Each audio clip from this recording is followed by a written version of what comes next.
Info wire official کے دیکھنے اور سننے والوں کو سلام۔ تو ناظرین، اسلامی تاریخ کے اہم جنگجو عثمان غازی کے بارے میں تو آپ نے سن ہی رکھا ہوگا۔ اگر آپ چاہتے ہیں کہ ان کی زندگی کے چند اہم دلچسپ حقائق کے بارے میں جانیں تو اس ویڈیو کو اینڈ تک لازمی دیکھیے، اور ویڈیو پسند آئے تو ویڈیو کو لائک ضرور کیجیے گا۔ تو آئیے ویڈیو شروع کرتے ہیں۔ عثمان اول، جسے عثمان غازی بھی کہا جاتا ہے، سلطنت عثمانیہ کے بانی اور پہلے حکمران تھے۔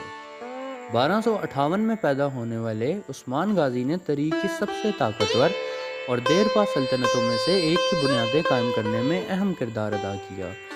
عثمان غازی کائی قبیلے کے رہنما ارطغرل بے کا بیٹا تھا، جو اوغوز ترک کے نام سے مشہور ترک قبائلی کنفیڈریشن کا حصہ تھا۔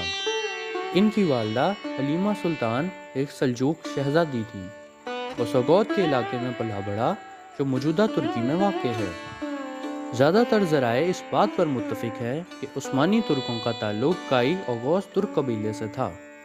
یہ قبیلہ 13ویں صدی کے اوائل میں منگول حملوں کی وجہ سے اپنے آبائی وطن وسطی ایشیا سے فرار ہو گئے تھے۔ یہ قبیلہ اناطولیہ میں آباد ہوا۔ دوسرے ذرائع کا دعویٰ ہے کہ سلطان کیقباد اول کی فوج میں شامل ہو گیا اور خوارزمیوں، منگولوں اور بازنطینیوں کے خلاف لڑا، جو سلجوق کی سرزمین پر چھاپے مار رہے تھے۔ متعدد ذرائع کے مطابق کئی جنگجو لڑائیوں میں پہلی صفوں کو بھرنے کے لیے جانے جاتے تھے، اور ان کی لڑائی کی مہارت اور بہادری ان اہم عوامل میں سے تھے جن میں سلجوق بہت سی لڑائیوں میں فتح یاب ہوئے۔ اس حقیقت نے سلطان کیقباد کو قبیلے کا امیر ارطغرل کو مقرر کرنے اور انقرہ کے قریب کچھ زرخیز زمینوں کا انعام دینے پر مجبور کیا، جہاں وہ آباد ہوئے اور کئی سال تک سلطان کی خدمت میں رہے۔ تاہم ارطغرل کے دورست سیاسی عزائم تھے۔ اس نے ان زمینوں سے آگے بڑھنے کی کوشش کی جسے اسے انعام دیا گیا تھا۔ اس طرح اس نے سلطان کے نام پر بازنطینی املاک پر چھاپے مارنا شروع کر دیے اور کئی قصبوں اور دیہاتوں کو کامیابی کے ساتھ فتح کر لیا، اور سلجوق گورنر کے دور پر گزاری گئی نصف صدی کے دوران آہستہ آہستہ اپنے تسلط کو وسعت دی۔ 680 ہجری 1281 عیسوی میں ارطغرل کا انتقال تقریباً 90 سال کی عمر میں ہوا۔ عثمان کی ابتدائی سرگرمیوں کے بارے میں یقینی طور پر کچھ معلومات نہیں ہیں، سوائے اس کے کہ اس نے سوغوت شہر کے ارد گرد کے علاقے کو کنٹرول کیا اور وہاں سے پڑوسی بازنطینی سلطنت کے خلاف چھاپے مارے۔ عثمان کی زندگی کا پہلا قابل ذکر واقعہ 1301 یا 1302 میں بافیوس کی جنگ ہے، جس میں اس نے بازنطینی فوج کو شکست دی جو اس کا مقابلہ کرنے کے لیے بھیجی گئی تھی۔ عثمان کی کم از کم 8 بیٹے اور 1 بیٹی تھی۔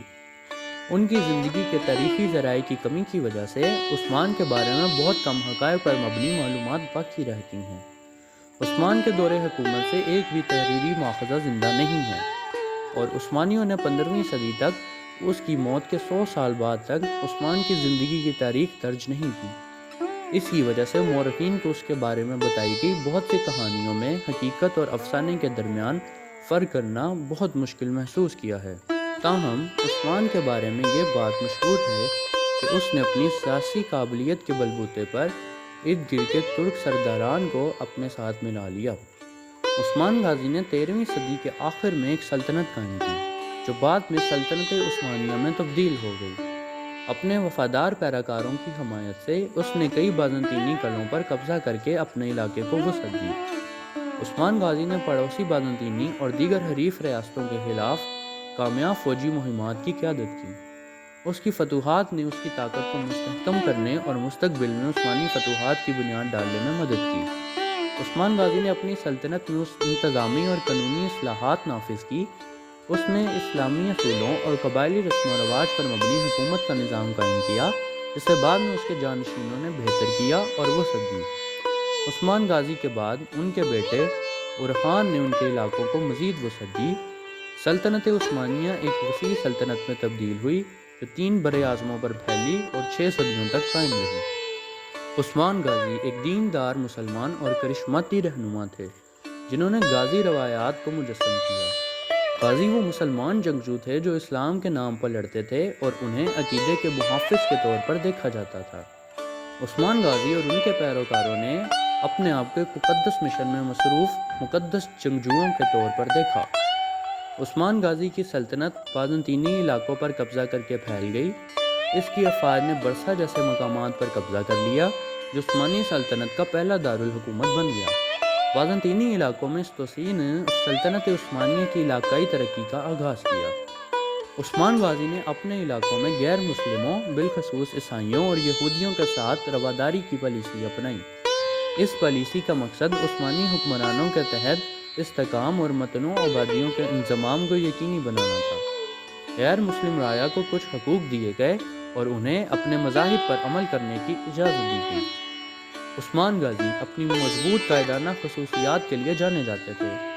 اس نے قبائلی تنظیم پر مبنی حکمرانی کا ایک نظام قائم کیا جس میں وفادار جنگجو اور اہلکار اس کے مشیروں اور منتظمین کے طور پر کام کر رہے تھے۔ یہ نظام بعد میں ان کے جانشینوں کے تحت ایک زیادہ مرکزی بیوروکریسی میں تبدیل ہو گیا۔ سلطنت قائم کرنے اور سلطنت عثمانیہ کی بنیاد رکھنے میں عثمان غازی کی کامیابی نے انہیں غازی کا لقب دیا، جس کا عربی میں مطلب ہے جنگجو یا فاتح۔ ان کی اولاد اور بعد میں آنے والے عثمانی سلطانوں نے بھی غازی کا لقب اختیار کیا۔ ریاست اور خاندان کے بانی کے طور پر عثمان کی سرگرمیوں اور شخصیت کو ماضی اور حال دونوں کے مورخین نے بہت سراہا ہے۔ ریاست اور حکمرانوں کے خاندان ان کے نام سے منسوب ہیں۔ ریاست کی آبادی کو 20ویں صدی کے آغاز تک یعنی سلطنت عثمانیہ کے خاتمے تک عثمانی کہا جاتا ہے۔